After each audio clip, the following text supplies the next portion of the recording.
જનમત ન્યૂઝમાં આપનું સ્વાગત છે। વડોદરામાં સયાજીબાગ ખાતે ચાલી રહેલા 53માં સયાજી કાર્નિવલ 2026માં રવિવારે નગરજનોની ભારે ભીડ ઉમટી પડી। વડોદરા મહાનગરપાલિકા સંચાલિત નગર પ્રાથમિક શિક્ષણ સમિતિ દ્વારા આયોજિત ત્રિદિવસીય બાળમેળામાં સવારથી જ વાલીઓ અને વિવિધ શાળાના વિદ્યાર્થીઓ મોટી સંખ્યામાં હાજર રહ્યા। નગર પ્રાથમિક શિક્ષણ સમિતિની શાળાઓના વિદ્યાર્થીઓ દ્વારા તૈયાર કરાયેલા સાયન્સ અને શૈક્ષણિક પ્રોજેક્ટ્સ લોકોને ખાસ આકર્ષી રહ્યા છે। આ વર્ષે બાળમેળામાં પ્રથમવાર રજૂ થયેલ વૈદિક ગુરુકુળ પ્રદર્શન લોકોમાં ભારતીય સંસ્કૃતિ પ્રત્યે રસ જગાવી રહ્યું છે। ફનફેર વિભાગમાં વિવિધ રમતો તેમજ ફૂડ કોર્ટમાં પરિવારોએ આનંદ માણ્યો। આ ત્રિદિવસીય બાળમેળો દરરોજ સવારે 8 થી રાત્રે 8 વાગ્યા સુધી નગરજનો માટે ખુલ્લો રહેશે।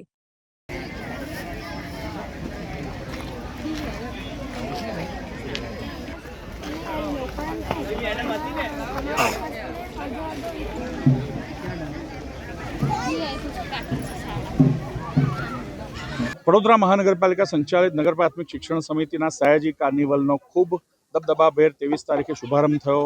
ગઈકાલે 24 તારીખે પ્રથમ દિવસ નગરજનોએ બાળમેળો માણ્યો। આજે બાળમેળાનો બીજો દિવસ છે અને રવિવાર છે। આજે પણ ખૂબ મોટી સંખ્યામાં નગરજનો લાભ લેવાના છે। ત્યારે આજે મન કી બાતનું તો આયોજન થયું, પરંતુ સાથે સાથે હવે વાનગી સ્પર્ધાનું આયોજન આનંદ બજારમાં આજે કરવામાં આવ્યું છે, જેમાં અમારા શિક્ષકો આચાર્યોના માધ્યમથી અલગ અલગ પ્રકારની વાનગીઓનું નિદર્શન કરવામાં આવશે અને એ લોકોને ઇનામ આપીને પ્રોત્સાહિત કરવામાં આવશે। સાથે સાથે બાલવાડીના જે બાળકો છે એના દ્વારા સાંસ્કૃતિક વિભાગમાં જે 3 થી 8 પરફોર્મન્સ થતું હોય છે એની જગ્યાએ 1 વાગે બાલવાડીના બાળકો દ્વારા પણ સાંસ્કૃતિક નિદર્શન કરવામાં આવશે।